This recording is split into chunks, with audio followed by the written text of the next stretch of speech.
Antes de que comiencen, los voy a presentar. La siguiente exposición está a cargo de Ricardo María Piñeiro Prince y Manuel Lois. Ricardo es doctor en Sociología, director en la Diplomatura de Estudios Organizacionales, consejero directivo de la Facultad de Ciencias Sociales UBA, profesor titular de Teoría y Comportamiento Organizacional en la Facultad de Sociales de la UBA. Por otro lado, Manuel es maestrando en Administración de Empresas y Gestión de la Innovación, consultor organizacional, coordinador de la Diplomatura en Estudios Organizacionales y es profesor adjunto en la misma materia que Ricardo, que es Teoría y Comportamiento Organizacional en Sociales por la U. Bueno, muchas gracias por la invitación, Facultad y al CEO. Me estaba fijando que creo que los últimos 4 CEO estuvimos presentes, así que somos asiduos a la jornada. Nosotros vamos a presentar con Manu un librito que hicimos en su momento, que en el equipo nuestro de Teoría y Comportamiento Organizacional teníamos como 2 escenarios. Uno, escribir sobre el tema, que a mí me parece que es un debe, sobre la regeneración organizacional, pero nos parecía también interesante hablar sobre el tema de identidad organizacional. Y en este sentido, identidad organizacional, hicimos una búsqueda de bibliografía, y si bien encontramos alguna, y alguna ahí de la facultad también, queremos hacer una abertura de ventanas para poder entender por qué en general en los procesos de transformación se habla solamente de cultura, y nosotros queríamos de alguna manera incluir el tema de identidad. Es decir, que en esta presentación, como dice ahí, en general uno evidencia con 2 estudios de diagnóstico organizacional, que por otra parte es lo que damos en nuestra universidad, en las facultades sociales y la materia que yo dirijo, que se llama Teoría y Diagnóstico Organizacional. Damos como algunas herramientas para hacer diagnóstico en el mundo de las organizaciones. Y este diagnóstico requiere cada día más herramientas de complejidad, ¿no? Entonces ahí aparece que en general es mucho más fácil hacer descripciones que tienen que ver con a lo mejor organigramas, arquitecturas organizacionales, presupuestos, dotaciones y proyecciones, pero aparece como un nombrecito ahí, y nosotros ahí lo estamos trabajando con mano y equipo, lo que se llama la complejidad de las organizaciones, que tiene una mirada evidentemente bastante más sofisticada a la mirada que habitualmente nosotros tenemos en el mundo de las organizaciones en general. Y ahí hacemos una división, ¿no?, en lo que es identidad y cultura, que son 2 conceptos que existen latentes, pero a nuestro juicio son conceptos diferentes, pero fundamentales para entender el mundo de las organizaciones. Pasá la otra, Manu, por favor. Entonces, ahí cuando estábamos analizando la bibliografía de un poco del mundo mundial sobre identidad, en realidad de identidad organizacional hay poco escrito, por lo menos de lo que vimos nos pareció que hay poco, pero ahora últimamente vimos que están escribiendo más.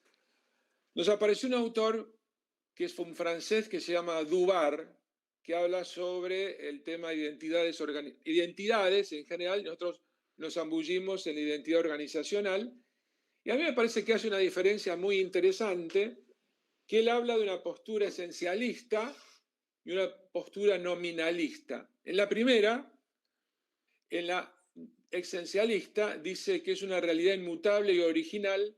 La identidad está dada a priori y es heredada del nacimiento y no depende del tiempo.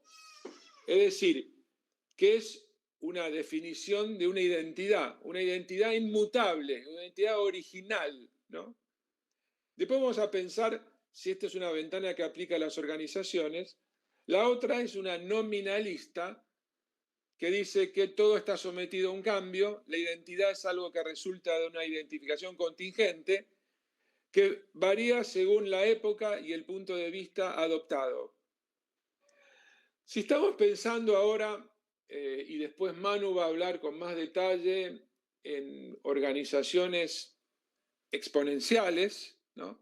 Podríamos pensar cómo pensamos estas dos ventanas, la esencialista y la nominalista, y ahí aparece una cosa que me resultaba muy, muy interesante, la paradoja de la identidad que dice Duar. Dice, lo que hay de único es lo que hay de comparativo. Y me parece interesante, ¿no? Esta referencia, que dice que no hay identidad sin alteridad, sin el reconocimiento del otro. Y esto es aplicable mucho a diferentes ámbitos del mundo organizacional y de otro mundo, ¿no? Que es el tema famoso el tema de la identidad sin alteridad. Pasá, por favor, el otro, Manu, tan amable.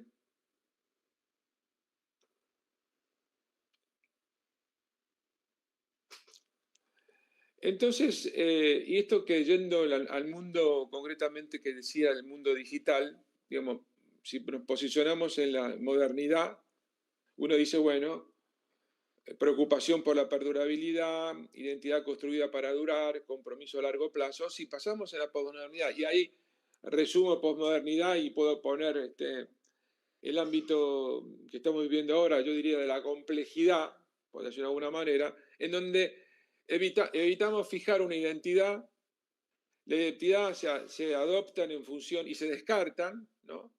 Y la flexibilidad aparece como una cuestión estratégica en el contexto del devenir de las organizaciones, en donde hay una flexibilidad enorme para poder subsistir en este contexto de las organizaciones. La otra, Manu, por favor. Entonces, ahí tomamos un estudio que hicieron dos profesores de la Facultad de Ciencias Económicas, que hace como 3 dominios de identidad de las organizaciones, para entender un poco. Y el primer dominio es el dominio de las relaciones, y ahí el dominio de relaciones, fíjense que hay tres dominios, relaciones, propósitos y capacidades. Hay como una suerte de orden instituido, y en el borde aparece como identidad organizacional, pero apoyado en estos 3 dominios. El dominio de las relaciones, que yo llamo el dominio de los roles de los integrantes de la organización, determina la identidad, necesidades individuales y recursos. Opera también en este dominio del poder. El dominio de los propósitos, metas y políticas que orientan la acción, incluye las intenciones de individuos, grupos y organización. Y la supervivencia como referencia fundamental en este dominio, y el dominio de las capacidades. ¿Cuáles son las capacidades? En términos de recursos, normas, valores, base de cualquier operación de las organizaciones. Y a mí me parece que para entender un poco la identidad, nos poníamos en estos 3 dominios. Avanti. Entonces, acá también aparece como uno de los autores que antes mencioné, y me parece que ahí Dubar tiene mucho que decir, y él dice que hay una identidad y una estructura, ¿no? La identidad de las organizaciones es una invariante que tiene la esencia, define su esencia, su transformación implica una nueva organización y su condición de existencia y supervivencia del sistema. Es decir, que una organización tiene una identidad.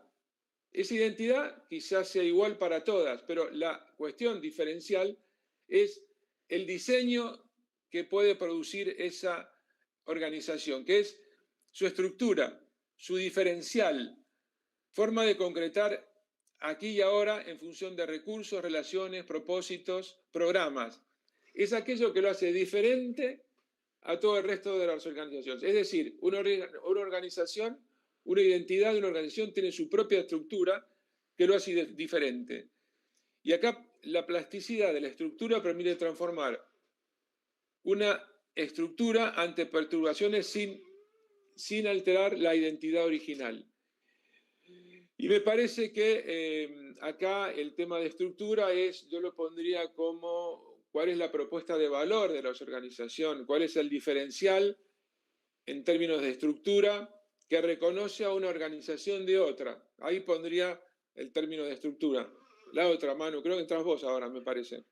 Correcto. Ahí, digamos, continuando con esta percepción, ¿no? Esta identificación de la identidad, es necesario, o creemos necesario, tomar el término de cultura, que es, digamos, fundamental para entender la identidad.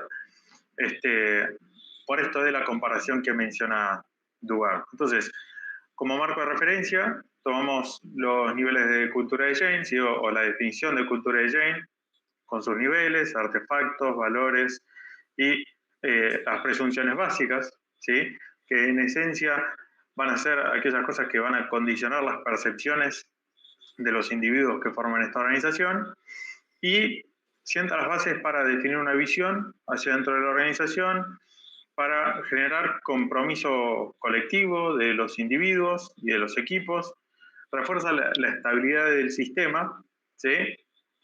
Guía actitudes y conductas, los comportamientos, y ante los cambios va a reducir o va a contribuir a la reducción de la ansiedad, ¿no? Pero esto es cultura. Y la identidad, ¿sí? En comparación con la cultura, son términos similares pero distintos. Son necesariamente complementarios y uno no es sin el otro, ¿sí? Algunos conceptos que nos sirven para diferenciar la identidad de la cultura, ¿no? La identidad, por su parte, tiene una condición de existencia autosuficiente, es decir, que va a existir aunque queramos o no, y no va a necesitar de acciones orientadas para existir. No resulta del intercambio con el contexto, ¿sí? Es algo propio e inherente a la organización. Se forma con rasgos permanentes en el tiempo, es decir, que con el tiempo se va consolidando la identidad de la organización. No requiere de ser comprendida por los miembros, puede tener un carácter consciente o inconsciente, ¿sí? En los individuos que forman parte de la organización, y es un rasgo de invarianza organizacional. Es decir, que no va a modificarse la estructura, en realidad la estructura sí, pero la esencia de la identidad, porque nosotros queramos, ¿sí? Mientras que la cultura va a ser un marco de referencia que evoluciona, que va a ir cambiando o que puede ir cambiando, que se actualiza con el tiempo y con nuevos conocimientos, que es sometida a la imitación y al aprendizaje para perdurar a través de procesos de socialización. Puede contener contradicciones, ¿sí? En el sentido de que pueden existir culturas y subculturas internas en las organizaciones, y es un fenómeno de índole, como mencionaba Ricardo, estructural, ¿sí? O diseñado. Que de vuelta, ¿sí? Una es complementaria de la otra y en conjunto son necesarias, ¿sí? Por un lado, la identidad es una condición de supervivencia, ¿sí? Natural a la organización, y la cultura va a ser más adaptable y modificable, ¿sí? Y en cuanto a las organizaciones exponenciales que mencionaba Ricardo, en el libro se propone un modelo de diagnóstico, ¿sí? Enfocándose en tres elementos principales. Por un lado, la identidad, que es esto que venimos mencionando, teniendo en cuenta los atributos, los valores, la misión y la visión originaria de la organización. La cultura, que son aquellos comportamientos o aquellas acciones, artefactos y presunciones sobre los que trabajamos para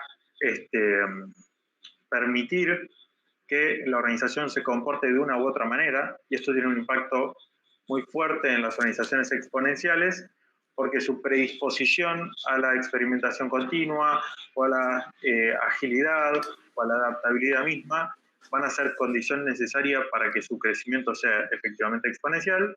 Y la tecnología, que es otro de los elementos fundamentales para el crecimiento exponencial en las organizaciones, dado que se apoyan en datos, en algoritmos y en la explotación o en el uso de esto para tener el crecimiento buscado, ¿no? Y este núcleo, a su vez, se sostiene por 5 pilares, ¿sí? O 5 variables o 5 dimensiones con los que tiene que interactuar constantemente para asegurar su sostenibilidad en el tiempo, ¿sí? Esto es la relación con los individuos y las personas internamente, se apoya en el intraemprendedurismo, la pasión de las personas, los intereses, ¿sí? Y que sean personas dinámicas, adaptables al cambio, las vinculaciones con el entorno a nivel comunidad, ¿sí? Vinculaciones con actores externos, potenciaciones, financiaciones, entre otras posibles relaciones, con los clientes, ¿sí? Teniéndolos en el centro, diseñando para los clientes, comprendiéndolos e interactuando, también escuchando a los clientes para adaptar las soluciones a sus necesidades. A la arquitectura, ¿sí? La arquitectura, digamos, entendiéndola desde lo mencionado por Ricardo, que sea una arquitectura flexible, móvil, adaptable, redárquica, y desde la sostenibilidad y el entorno, entendiéndola como ambiental, económica, social y de impacto con o hacia el entorno, ¿no? De sus operaciones. Al principio, esto es lo que proponemos en el libro. Ahí están nuestros datos de contacto y agradecemos por el tiempo y el espacio para exponer.